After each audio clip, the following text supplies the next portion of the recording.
you do it over and over, you kind of get into it. And it's incredible what we came up with. So let me just show you a PowerPoint that we came up with that will give a good introduction. And this was designed for the parents of the children. So we actually, in PTA meetings, we actually showed this PowerPoint and walked them through. The biggest problem that we came across, and is still kind of an issue, is calling it sound healing. Right? I mean, how many kids need healing? Or if they need healing, we're not teaching healing, we're teaching awareness. We're teaching health, there is health, and productivity in a way. Right? I mean, it's funny that the main guideline for what makes a good school is how productive the children are. It's kind of silly, right? I should, before I go any further, let me introduce, or let you guys introduce yourself, because I don't have my list here. Okay, so we have Eric Miller, who's been working in a full range of modalities with brainwave entrainment, right? Neurofeedback. Neurofeedback. Okay. Go ahead and pull the mic up a little closer. See if I can get a little closer for you. Yeah. Or you can hold it in your hand too. That works. Hi, everybody. Hello. I'm Eric Miller, and I'll be talking a little later about a neurofeedback program that we developed called Brain Jamming, where the ADHD child's brain is outputting tones in a key with a song of choice, so that the brain is actually jamming along with the background music toward a clinical end as far as objectives for theta amplitudes and sensory motor rhythm amplitudes. So it's a really fun kind of protocol, and I look forward to sharing that with you. And this is my wife, Lynn Miller. Hello there. Well, I think my job is to ignite the child in everyone. So my expertise has been more with the adults, but of course, what we're going back to the child. And so I am a music therapist, a sound healer, and an expressive arts therapist. And And author. Author, Spirit Arts. Very cool. This book it's about creating in the moment, how to get into the flow, so that the dance can come through you, the visual art can come through you, the song can come through you without a preconceived idea, improvisation, and so and how to bring that into your life, how to live your life through, because all the time we're making it up every moment, but being in that moment with it. But one of the things that I've done that I give myself a check mark for is I created a whole creative arts program in a hospital.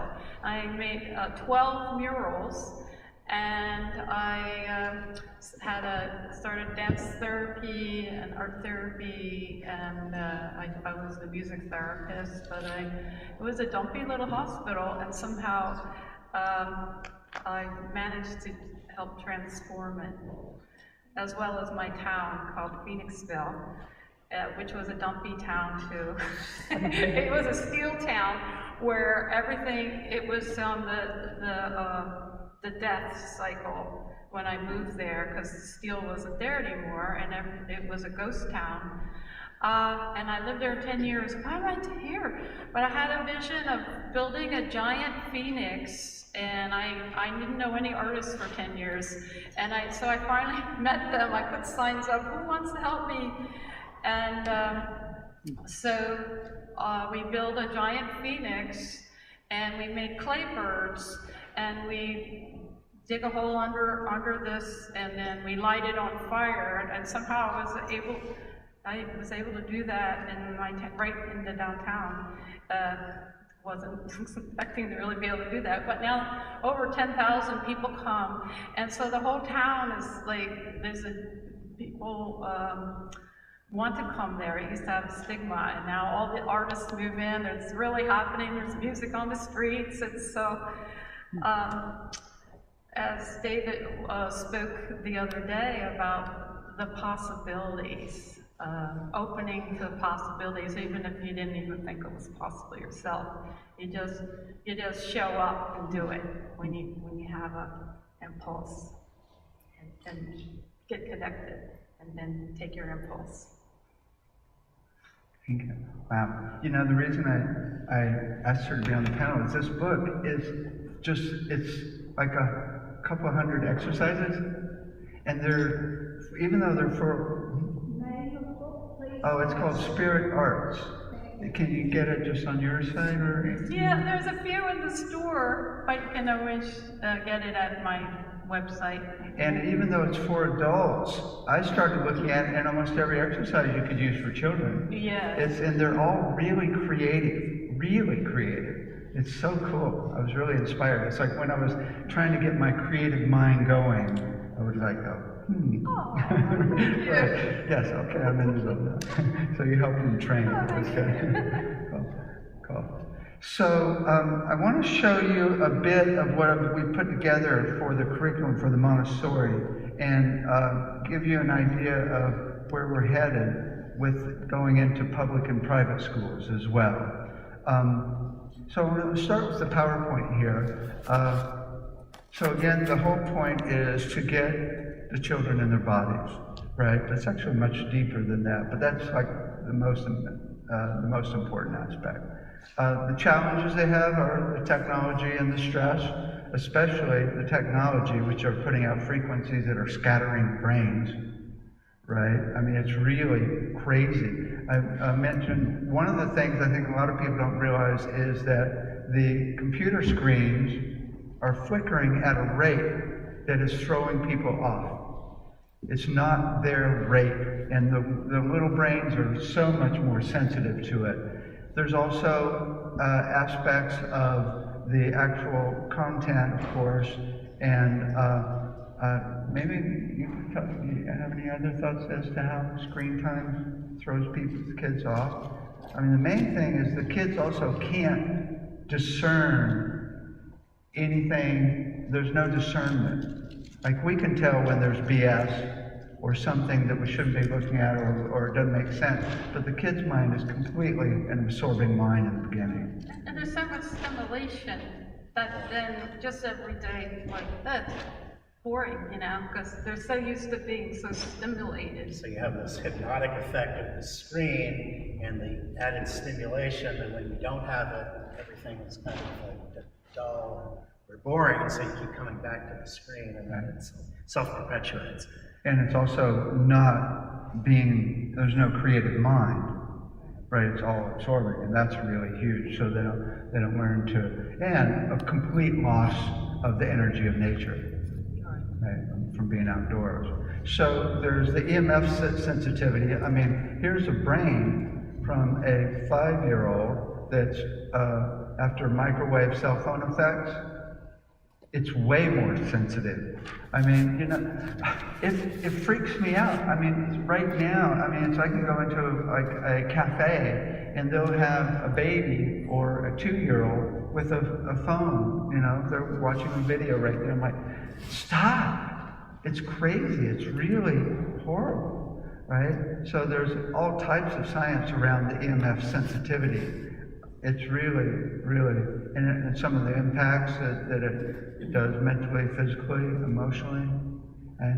And then there's also the rapid streaming, as you were talking about, the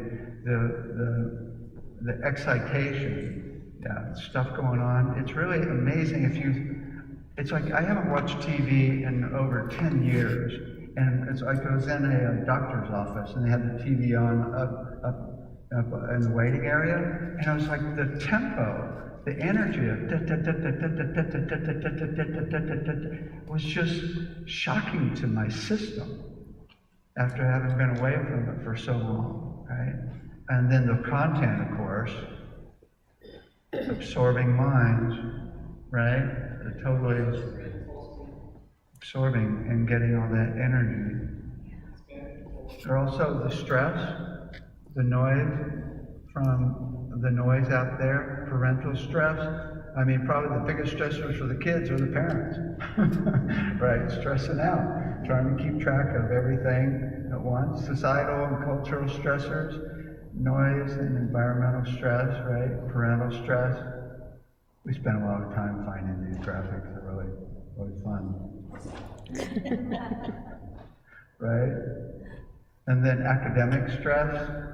You know, what we did is we studied all of the books on childhood development and brain development. There's like 50 out there, including Dan Siegel, all the different people. And, you know, the new research is showing that homework is really bad for people. For the kids, especially, and the reason it's mostly bad is because it stresses them out, and they stay up late sometimes actually doing it, and then they don't get enough sleep because they've been stressed out from the homework, and then they come to school and they can't think, and that perpetuates a whole spiral that is just really not good. Right, it stresses out the parents trying to get them to do the homework, so the whole thing. Right, it changes the relationship, screws the relationship up. Yeah, it's really interesting. And also another thing that we came across in one of the books we were reading is the biggest problem is there's not enough right brain development in the schools. And there's good science that shows that if you do more right brain development, it actually makes the left brain work better. You can actually think way better. Whereas when we do all the testing and focus on the left brain and all these different tasks and stuff, not only does it stress people out, but you're not getting the full balance, so it's detrimental to the thinking, which is really interesting. Learning makes it so you can't learn. Whereas not everybody has the same type of learning style. Right. Some are more hands-on, and so they're kind of auditory, some visual, some aesthetic. So then we got this, Facebook. Oh my God, Facebook is probably, and social media is probably one of the biggest problems in schools these days. You know, I've seen just in the last 2 weeks, there's many schools, in fact, I think it was Australia, that actually just banned cell phones in school altogether, right? And there's also actually, there's another place I just saw in the news 2 weeks ago that they actually banned them up to a certain, they banned them for classroom. They couldn't actually have them on in classroom. They had to actually put them in the locker now, which is In France, very, they actually canceled the Wi-Fi. I'm sorry? In France, they canceled the Wi-Fi. They don't allow the, France. yeah. I'm sorry? In France, they canceled. Oh, in France they canceled. Oh, right. Cool. well, they're texting every second they can, with their Mhm. friends. So, and that's a tricky one, right? Just limiting screen time is the only thing that can be done. It's really until they get a little older, and then there's not too much you can do. So another way is to start working within that realm, right? To kind of do the little Tai Chi turn, or Aikido turn, right? Okay, so this results in all types of problems. Now the solutions are presence, emotional engagement. These are from the different books: intention and affirmations, novel stimulation, multisensory awareness and integration, movement, and flow. So presence is paying attention to the present moment. There's a whole lot of work around presence and what's it called? Mindfulness, right? And that's really huge. But it's interesting. Mindfulness is a lot of work compared to sound healing. Because I don't want to put down mindfulness at all, because it's great. It's really great. But sound healing is way more fun. right? It's like, let's just focus on the sound and really, and it's very cool. I saw, was a news flash or something, a school that instead of putting them in detention, they put them in meditation. Yeah. And they're having good results of that. Yeah. You know, rather than punishing them, and that, so that they can just chill, and teach them how to chill. There's, in the Montessori, they actually have I forget what it's called, but they go to a place where they actually have a process for working out issues. And we're thinking to get the sound tables in so they could go to a place of peace, right? Yeah, it's really the deal, okay? So presence, being present physically, mentally, and emotionally especially. In emotional engagement, we're using a full range of emotional engagement exercises we'll talk about in a minute. Empathy, really developing empathy is a large part of emotional work. And then empathy physically, empathy with eye contact, facial expressions, animated gestures. One of the most important things we found when working with the babies from the research is it's called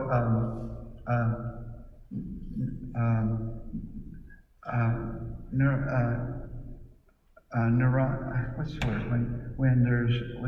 When you respond precisely to the baby.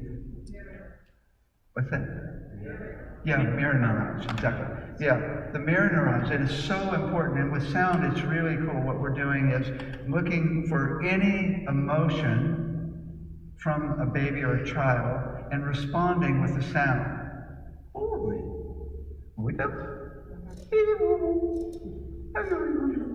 Right? Because when the baby sees that there's an actual response from something they do, that is really critical for brain development, to create that connection. It's really a huge part that's very important. So, and also animated gestures to really express. So what we're doing is we're toning the sound of love. Or if we say that it's a happy time, it's like, let's do joy. Or we're going to sleep. Okay. Right? And so expressing, and you know, we have an instructor that's on our staff, Elizabeth Grant. She was here last year for the conference. And Elizabeth is a master at all of this. She was saying that babies until 6 months old are complete light beings that can handle all types of complex information. So she's talking Beethoven, very detailed, complex information for the youngest ones, which is really interesting, but not to overwhelm them with too much sound or information, because the main thing they need is mother. But they are completely light beings that can really handle and communicate at a much higher level. And then around 6 months or 1, that's when you go to the lullaby stage, where it's much simpler. It's actually you need to go to simplicity at that point. One of the main things we're doing, the basis for the young ones is, and this is not scientifically proven, this is what I've come up with based on sound healing. One of the most important aspects is to create as many neural pathways as possible. That's what most people talk about. So you're not doing too much trimming, too much tunnel vision in certain areas, which is going to happen anyway, right? But to create as wide a neural pathways as possible. If you look at the world as vibration, that means as wide a range of frequencies as possible, as wide a range of sounds and instruments and vowels and consonants as possible, timbres, as wide a range of music from all different cultures as possible, and as wide a range of musical intervals and even energies, right? So you're giving them the widest perspective as possible to create as wide a neural network as possible so that they can really be light beings, right? So from that perspective, we're giving the full perspective. We're doing, we'll see, I'll show you frequency sweeps here in just a second, okay? And then tone of voice matters, you know. Emotional awareness, emotional excitement, to be emotionally expressive. We use intention and affirmations. I went and found a list of 200 affirmations, and I've already been working with the 18-year-olds, which I say, I am love, I am love, I am love. Tone, I am love. And prayer, celebration, and novel stimulation, and that's the crystal balls are really good for stimulation in a way that's very calming and peaceful. As I mentioned in the other workshop, Crystal Tones donated a full set of alchemy and frosted bowls to the Montessori school. So, and this is, well, I'll talk about it in a second here. And multisensory awareness. When I was talking about going to a place of oneness, it's really multisensory awareness, where you're seeing, hearing, feeling, touching all at the same time, or using all senses simultaneously.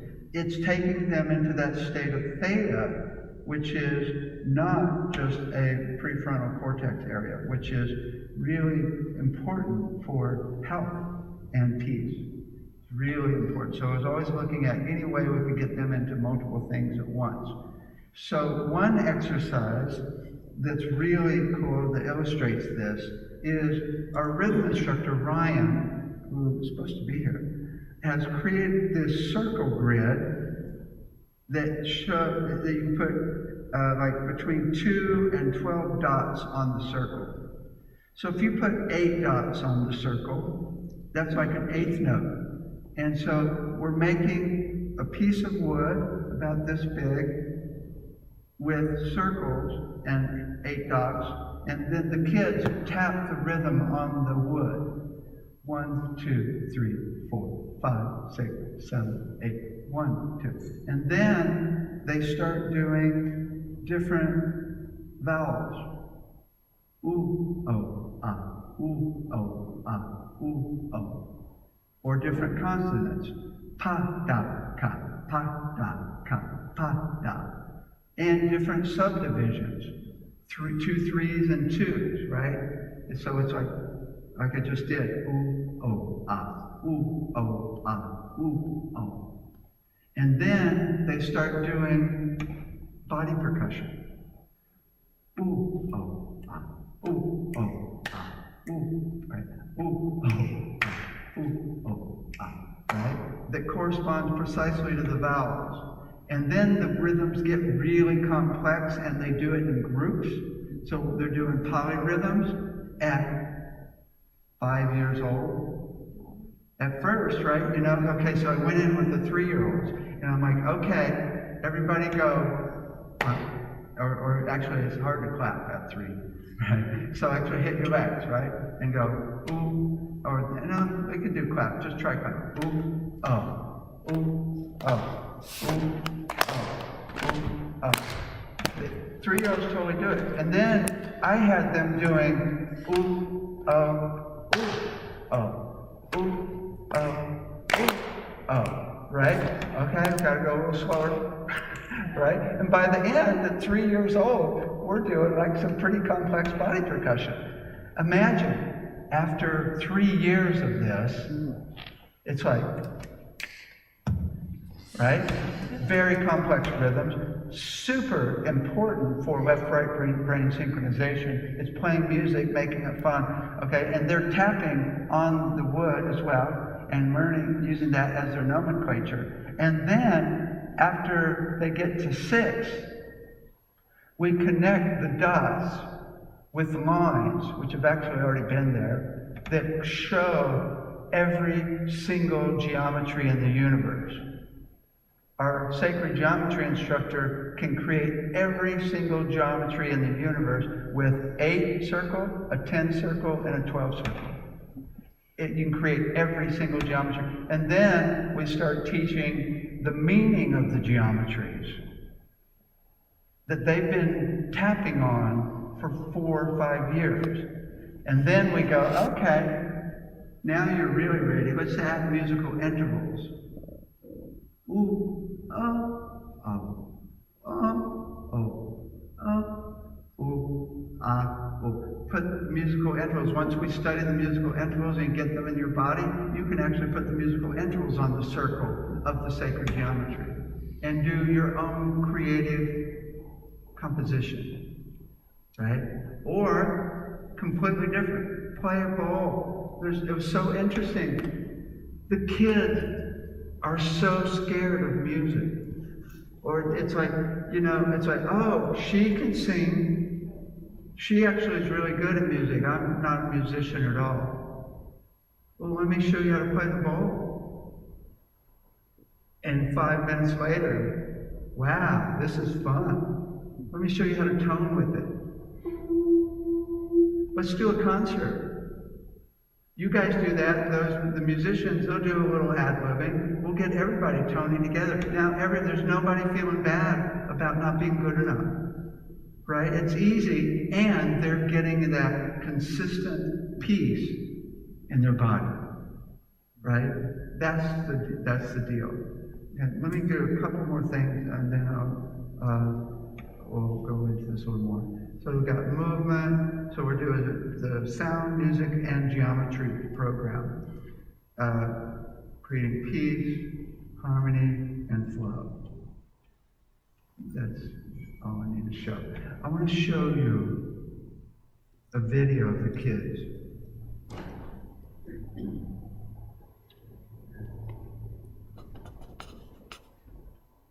Okay, so this is all different age groups. Check this out. So we got sound here. Might need to bring the sound up on this. Okay, cool.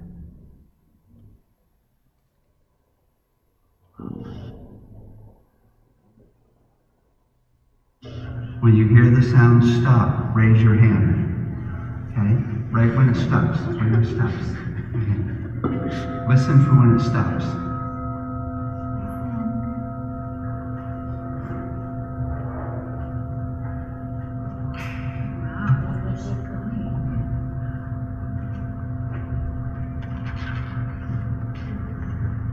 Seen a whole group of 3 to 6-year-olds sitting perfectly still.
How many of you can still hear it ringing? Hear it? Kind of, it's like still there. Even though it's gone, it's still there.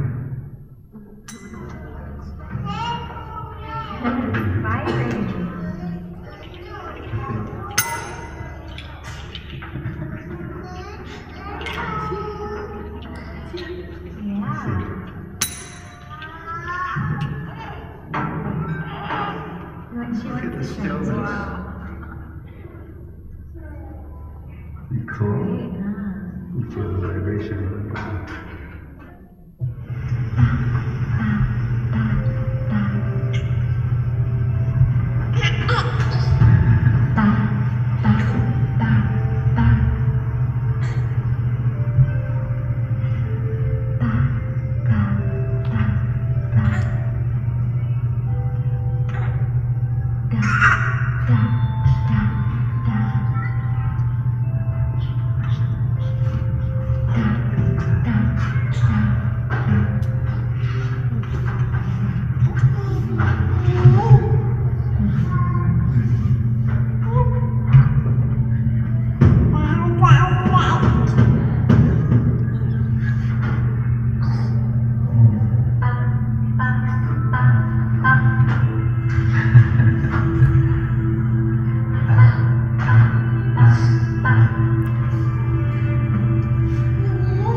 consistent rhythms are really important.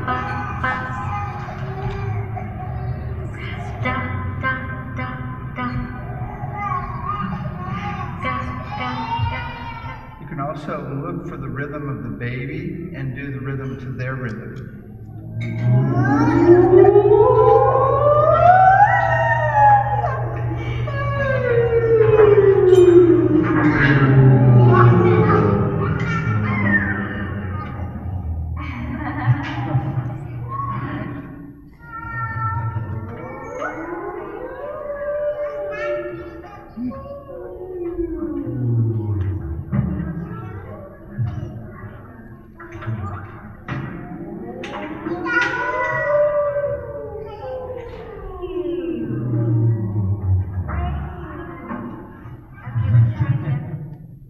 So you can do.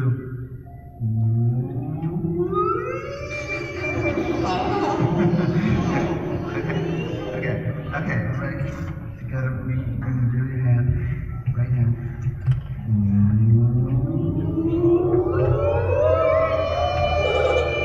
Okay, now we're gonna go E to ooh. Okay.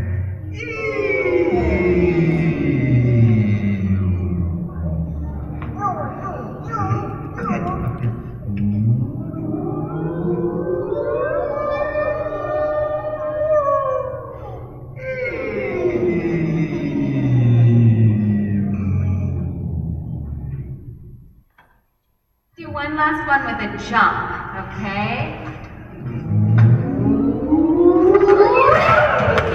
And go back down.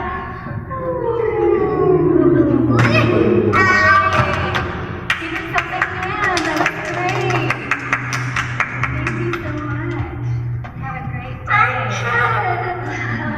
Everyone give a little sound hug, okay?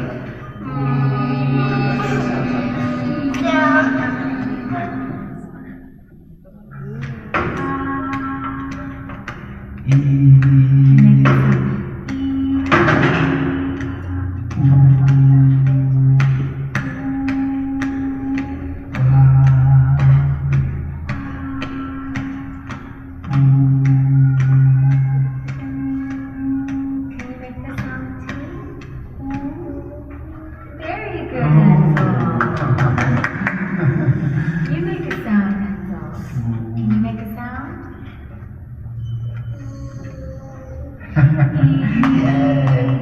Can you make a sound? Any sound.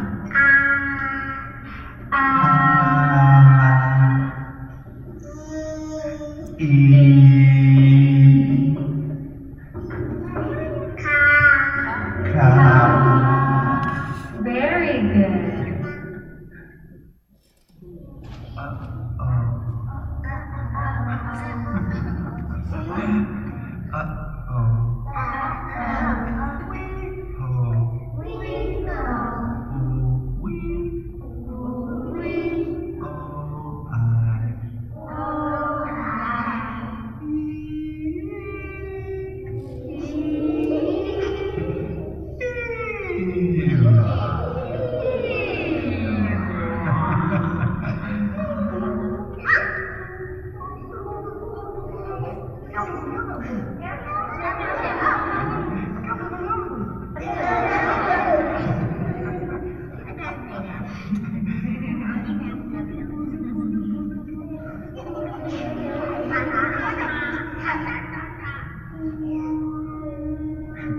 Overtone singing.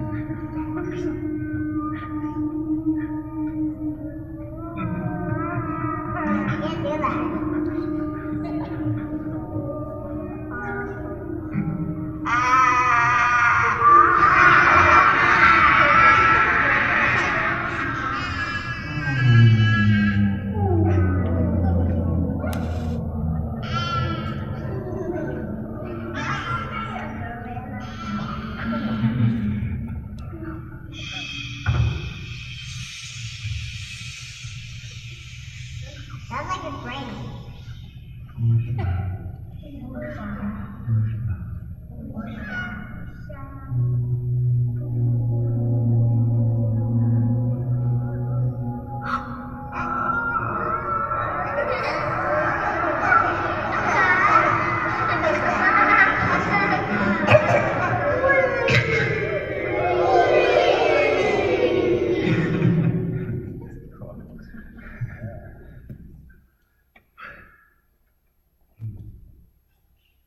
I want to go to that school. It's, what we're doing is a lot more than just this. We're actually creating a full perspective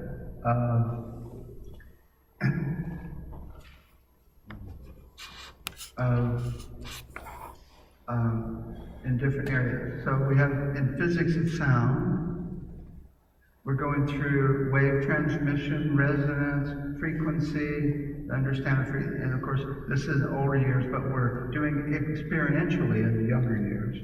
We're going through anatomy, frequency anatomy that is, and the harmonic structure of sound, even hierarchy of vibration that I've talked about, and then the physics of instruments, and they will ultimately be building instruments out of scratch.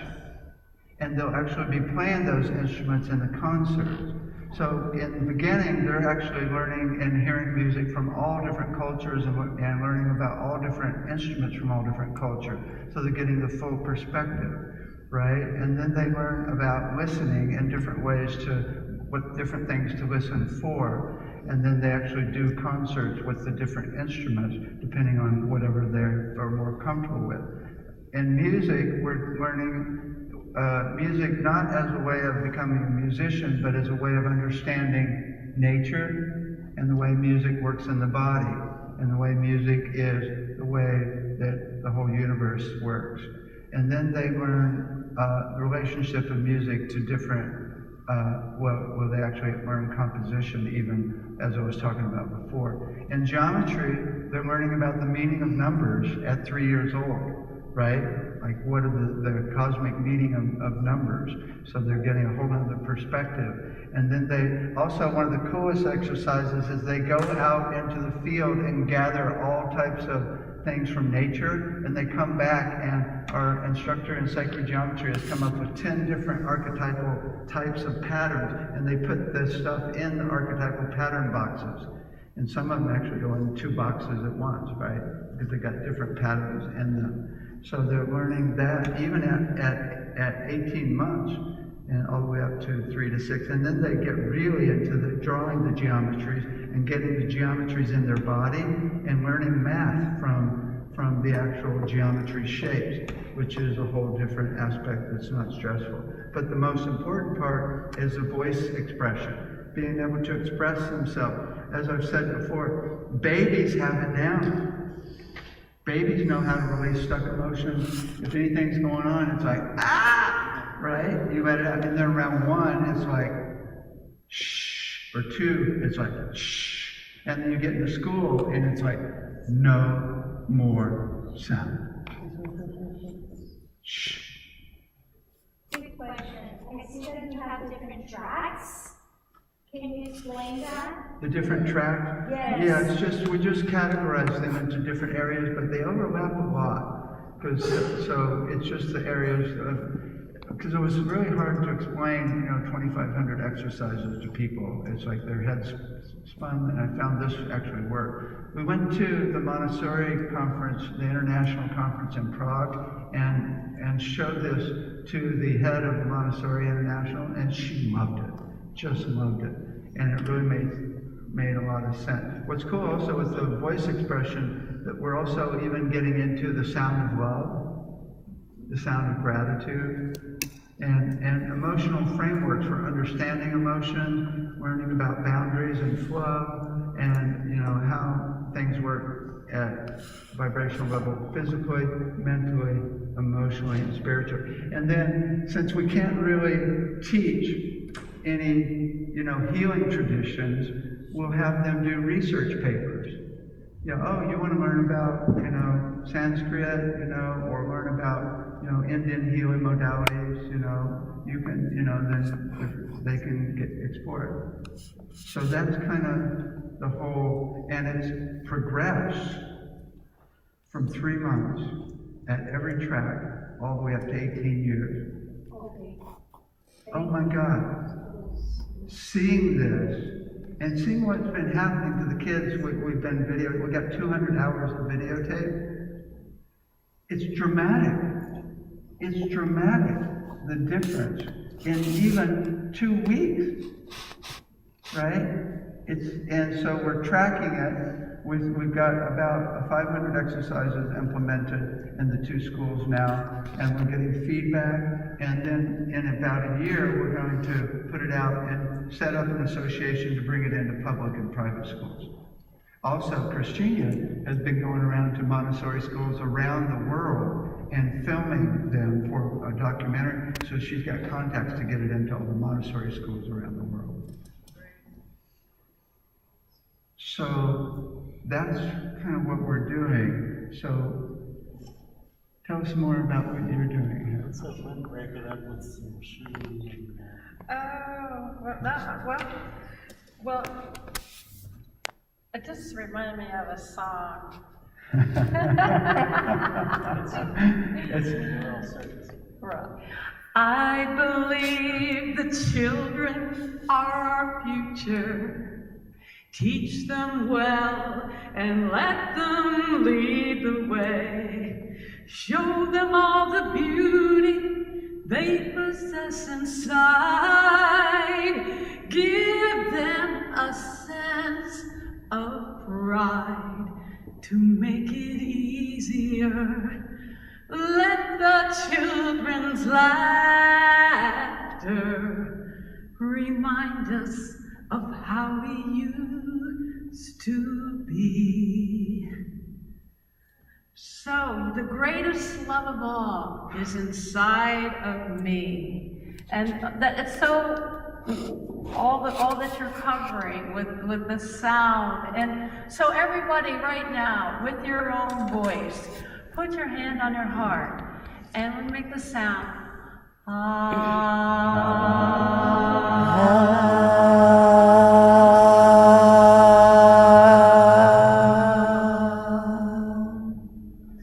And this is a tool for you, for the children, for all of our children inside. Our child inside needs that love that may not have always gotten from. So we have to give it to ourselves. And all these things that you just saw, you can do that for yourself. Oh, let's do that.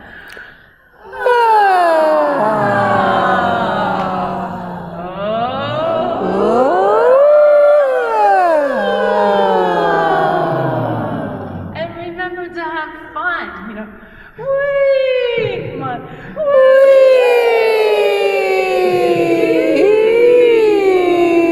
Life is to be enjoyed. So the more that we can shake it off, whatever it is, come on, let's shake it off. And we'll babble, learn from the baby. And babble to your partner, whoever's near you.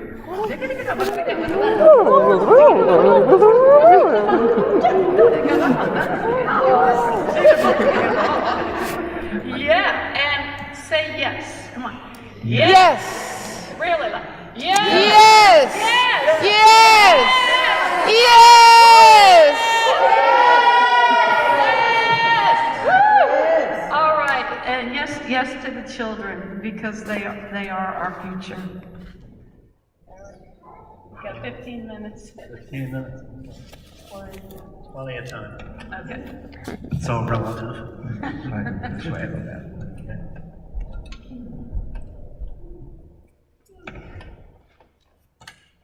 So we're going to go back to some slides. There we go. Ooh, wow. Yeah. Okay.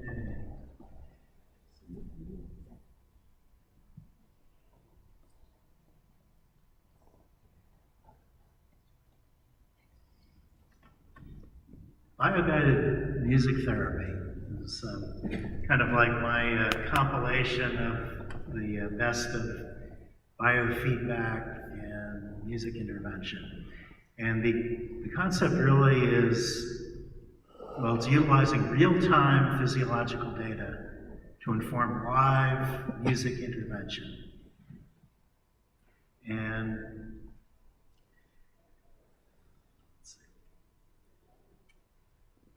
This is a kind of an overview of BioGuided, but I'll get to the key parts here related to the kids that we worked with. This was a 2005 NIH mini grant study through Immaculata College. And we hooked up, the concept here is maximizing the power of music within a biofeedback, or in this case, a neurofeedback protocol. Biofeedback, or traditional biofeedback, uses measures like heart rate and EMG muscle tension and galvanic skin response. Neurofeedback uses brain waves for feedback. So we did some pre and post full brain maps of kids. And, we all love theta, but in the case of ADHD, what they found is that there's an overabundance of theta relative to beta waves. And so a standard Joel Lubar protocol was this kind of seesaw, where we're not trying to get rid of theta, but we want to give kids repertoire to be able to control, or at least modulate, their theta and their beta rhythms on their own. So we're teaching them a skill in repertoire, in balance, and you do that through awareness. So we're trying to teach them to be able to drop their theta in relation to beta on the seesaw at will, to be able to help them with the cognitive functions that come along with beta: cognitive tasking, memory, executive function, learning. So when they're in class, they can step up their betas a little bit to be able to take in information and not allow the dreamy theta state to get in the way and block the attention or the information that's coming in. That's the theory. And so we had some brainwave machines. These are 2-channel brain masters, and you can see all the averages down the bottom. We've got thetas and deltas and sensory motor rhythm. You even have a poor man's muscle tension down here. Muscle tension is really important too to take care of, because when muscle tension is too high, it contaminates all the rest of the brainwave bandwidth. So you want to be able to teach muscle tension control, but also in ADHD, you want them to be able to reduce that extra motor activity. So muscle training works really well, and sensory motor rhythm turns out is a really important bandwidth to train for ADHD. The famous researcher on that, Mike Tansey, was really big on 14 hertz. Like, this is like the magic frequency. Well, the reason why is because it falls right in the middle of the spectrum between the slow waves and the fast waves. You've got the betas on top, at 15, starting 16. I guess SMR is a low beta going up, and you've got your alphas, 8 to 12 hertz, and your thetas 4 to 7 on the low end. You've got sensory motor rhythm right in the middle. So when you train up sensory motor rhythm, motor activity decreases and cognitive awareness or cognitive tasking ability increases. So that's one key bandwidth to train. You see it over here in the second to the left. The red numeric is an average of sensory motor rhythm. And right next to it is theta. We can see these bars too. So talk about multiple neural pathways. We give them visuals, lots of visuals, and audio too. Normal people come in, look at this and say, oh wow, look at there's so much going on. Well, one of the key tasks that you want an ADHD kid to be able to do is discriminate information from a pile of stuff coming at you and focus in on one place and be able to pay attention to it. So some kids may focus on these bars and try and move that blue theta down and that orange SMR up to balance the brain waves. Some might be looking at the numbers. Some might focus in solely on the numbers, try and get that red SMR up. Blue theta's down, and that muscle tension over here down as well. And the Star Wars video on the right animates when theta falls below a threshold level. So the sensation is that you're Anakin driving that pod with your brain as the video animates, and it stops all of a sudden when your theta goes up high over threshold. You can control it, drop theta below threshold, and you're back driving the pod again. So that's one of the fun things. It really feels like you're driving.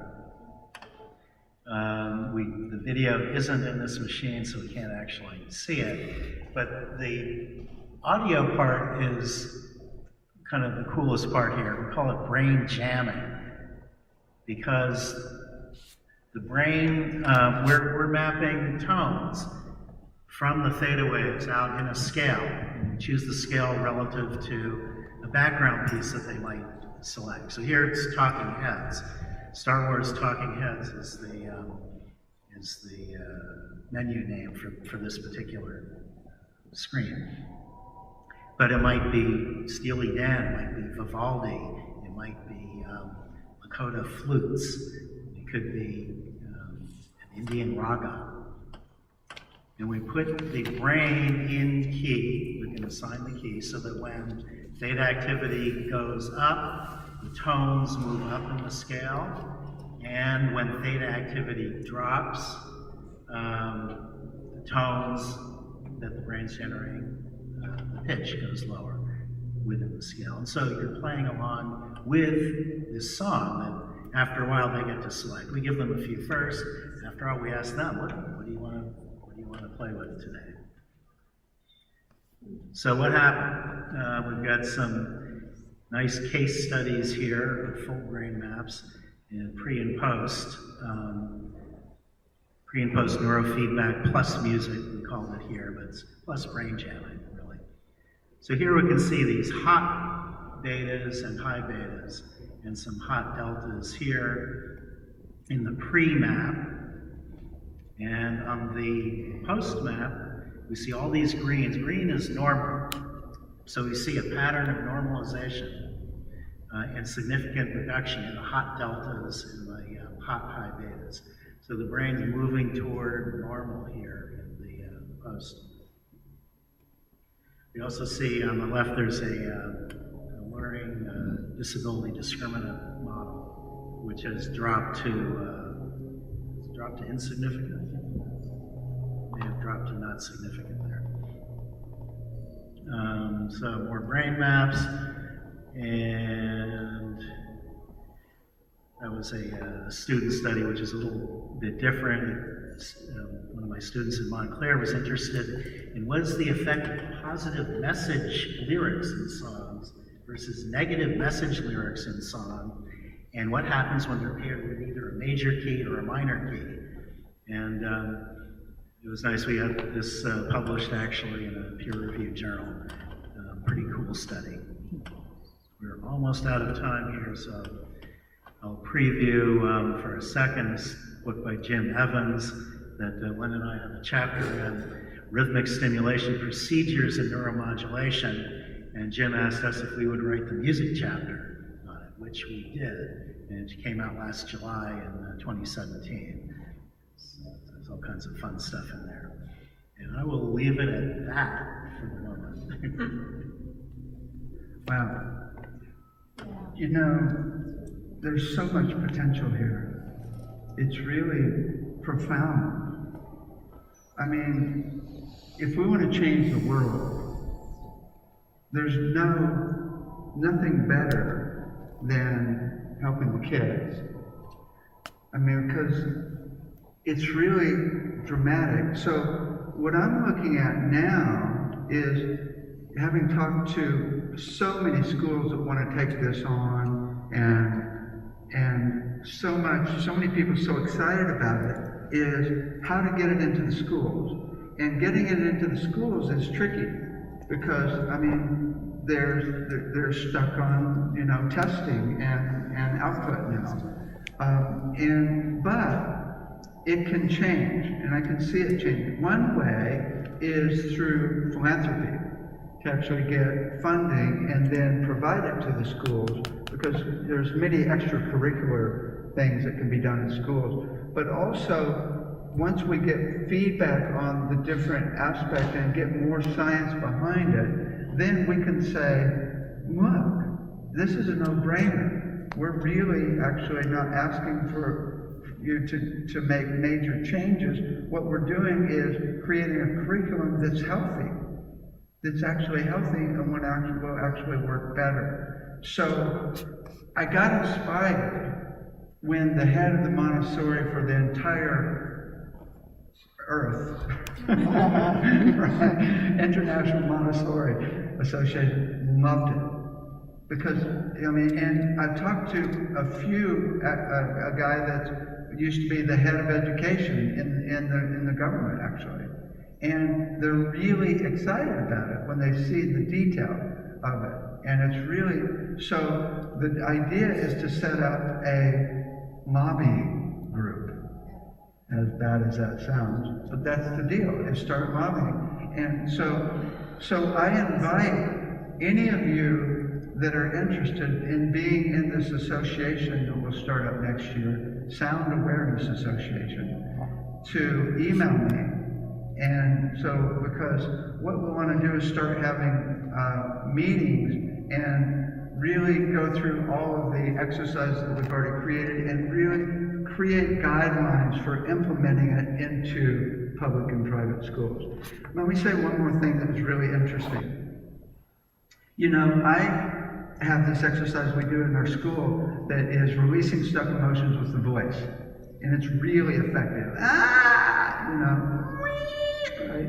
And it's very cool. And I thought, okay, let's take this in to the school. And one of our instructors said, you can't do that. And I'm like, why? She said, there's so much trauma that if they're not ready and prepared, they'll have nowhere to go other than to their parents and say F you, and it could completely lead to a breaking up of the family or even violence. And so I went, whoa, you're right. In the Montessori school we're working in, it's much less, it's much calmer, but public and private schools, oh my God. Right? I mean, so many public and private schools that are underfunded, although I just heard on NPR that actually the schools that are struggling for different cultures and that are having a hard time that have less output, so to speak, actually get way more money in California. They get like 4 times more money, which is amazing, actually. So there's some good potential. And so to set it up so that if they're doing it from the beginning at 3 months, and even 18 months, and now 3 years, they're working with emotions and releasing them from the beginning, it's not an issue. If you start at the beginning, bringing it in now to the 6-year-old up to 18-year-olds, you know, can be problematic. But once it's started at the beginning, it's really a done deal, because they're just continuing the actual techniques they knew as babies. So we're just getting back to the wisdom of the babies.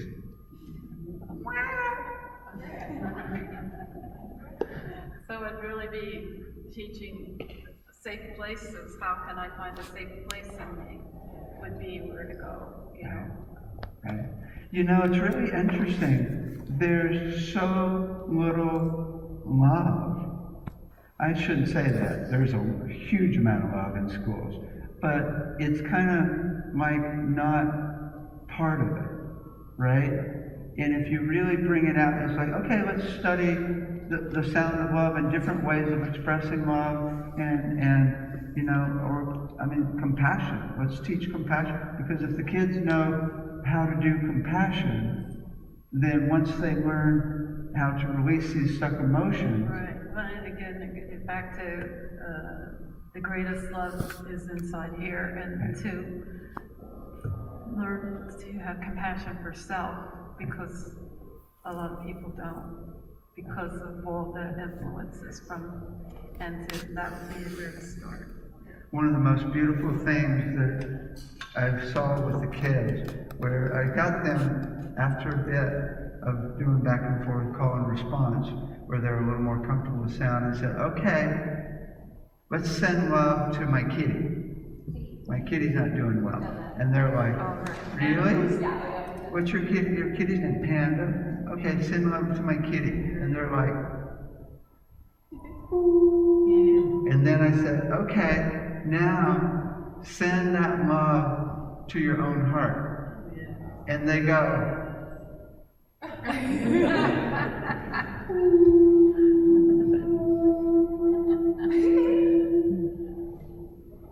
That's very good, yeah, because people will go for the animals before themselves or others sometimes.